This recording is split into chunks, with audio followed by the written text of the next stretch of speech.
I want to talk about something that just kills us. It's so frustrating. It's a really difficult part of our job in sales and business development, and that is this, and I'm curious to get your guys' opinion on it. We've got a great idea, we've got a great product, a great service, we work for a great company, ourselves, we're awesome. We know we can help this client, this prospect, this customer. We lead with, because we're on eastonuniversity.com regularly, a voicemail that sounds something like this. Hey Alex, Matt Easton, founder of Easton University, you and I are connected on LinkedIn. I've got an idea that I'd love to get your opinion on. Can you give me a call on my mobile, 720-660-3202. We leave a skillful voicemail like that. They call us back. We let them know about this great idea, this way we can save them money or help make them money or make their life easier or their business easier, and it's like we run into a roadblock. I'm not interested. We don't need that.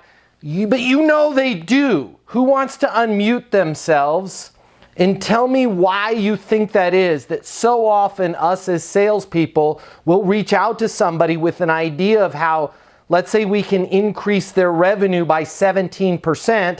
We let them know that idea, and all of a sudden we get all of this pushback. Why do you think our prospects push back on us on these ideas? And then I'm going to give you a way that we can maybe solve that problem. Today it happens to me a lot. Good morning, everybody.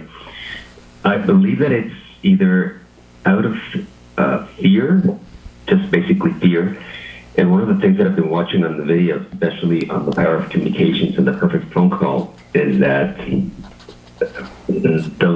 95% of the regular amateur approach has already burnt that bridge. I believe that's my take on the matter. I like that. Alex has got fear. They're a burn victim, right?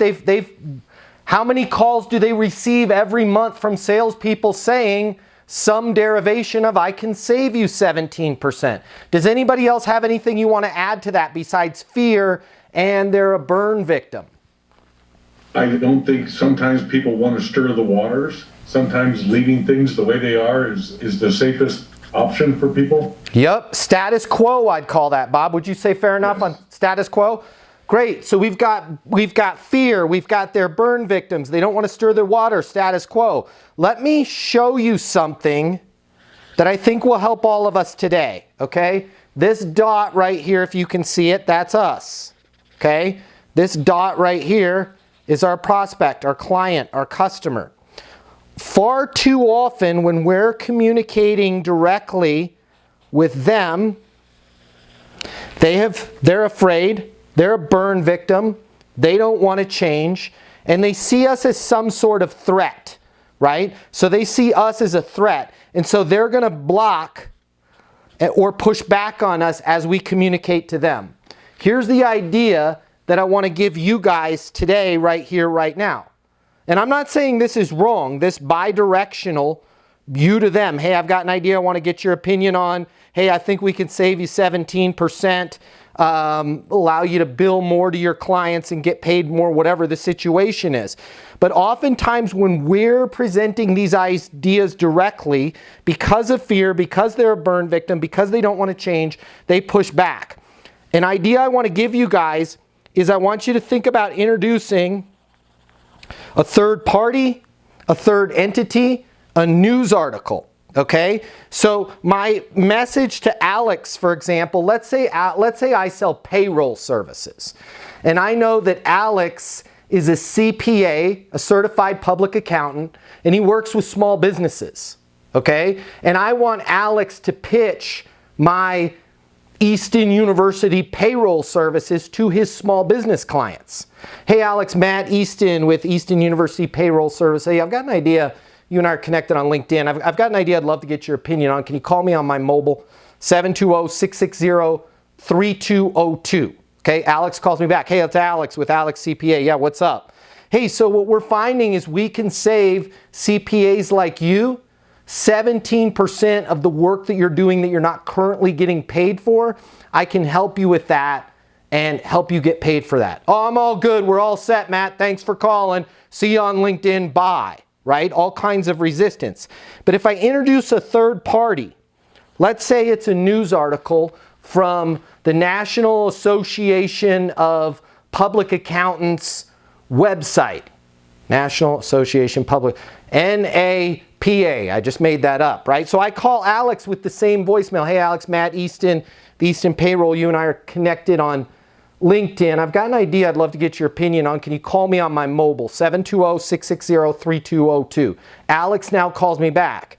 Instead of me pushing the idea directly to Alex, having to deal with fear, him being a burn victim, status quo, he doesn't want to change, what I'm going to do is I'm going to point the idea at a third party, okay? It's going to sound like this.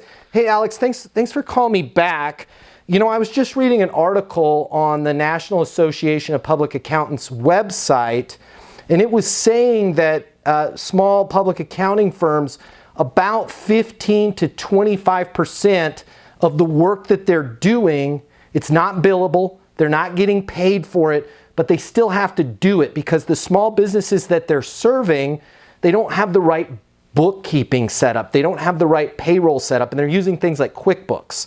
And so a lot of times public accountants are going to having to go in and kind of detangle that mess that their clients have set up in their QuickBooks because they're not doing, you know, payroll with a professional company that can just report that directly back to the CPA, and they're not getting paid for those hours. Alex, is that something that you're seeing? Now look, instead of me pitching an idea to Alex and hoping Alex is receptive, I'm pointing, it's like a triangle, I'm pointing at this news article on the National Association of Public Accountants. Now Alex might say, you know, man, that's interesting. Did the article happen to mention that CPAs were able to bill for that? You know what, Alex? In fact, it did. And in the article, they were mentioning that it's very difficult for CPAs to bill their clients for that because as small businesses, if the CPA billed for those hours, it wouldn't become cost effective. Yeah, that's why I haven't been charging for that, is because a normal small business that I charge $1,800 to do their taxes every year. I mean, gosh, if I charged them for all the work I really had to do untangling their QuickBooks, my bill would be like $7,000, and there's just no way they could afford me. Yeah, got it. I mean, that's why I was thinking of you when I read this article, because that's, in fact, kind of the similar situation that my clients are in. Of course, they would love to charge for all the work that they're doing, but it just doesn't make sense in terms of the billing, you know. That's something that we're finding at Easton University Payroll is if we can get these clients on board with us, although you wouldn't get paid for all of those extra hours, what we're able to do is make sure that you're getting paid for the hours that you're actually working, right? So you're not having to do all that extracurricular investigating, unraveling, untangling of your client's QuickBooks accounts, and you're just getting a crystal clear report from us on exactly what went out. It's all columned, it's all set up, just so that you can import that directly, into your tax filing. Does it make sense for us to get together for maybe 20 minutes? I can kind of talk to you about how things are set up, and then a program that we have where you can easily send out an email or put a mailer in with your monthly statements, and we can hopefully get most of those clients that you're spending a lot of extra hours on board with us, so that we can pick up that work and do the heavy lifting for you. Yeah, that might be interesting. How long would it take for us to do that? It's just 15 minutes. I could kind of look at it, and then we can kind of go through some options. We'll cover the marketing cost on the mailers and everything there.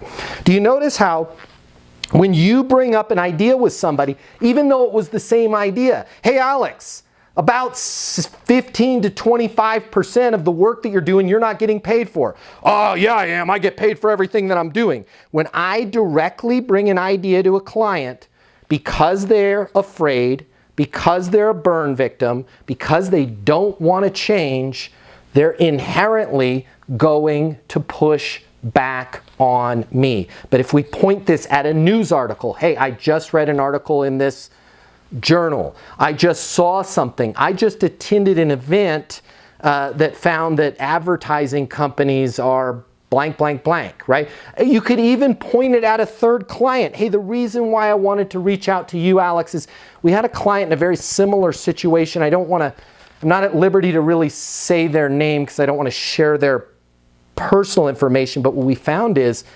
north of 20% of the work that they were doing, they weren't getting billed for. And I just wanted to make sure you were aware of this, because once we discovered the problem, it was pretty easy to solve.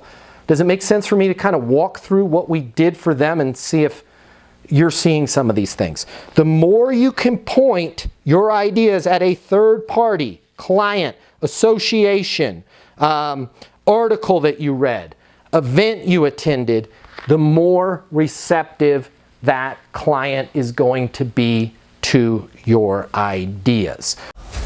The world of sales has completely changed. Today's customer has access to more information. Today's customer has more choices. The business world needs you. Studies have shown that 84% of salespeople fail to achieve their goals. The old sales training, well, it just doesn't work today. I'd like to teach you how to take the stress out of selling in a way that's meaningful to you and your customers and get you 7 times more business. I'll show you how the perfect sales process works. I'm gonna walk you through everything from prospecting to closing the deal.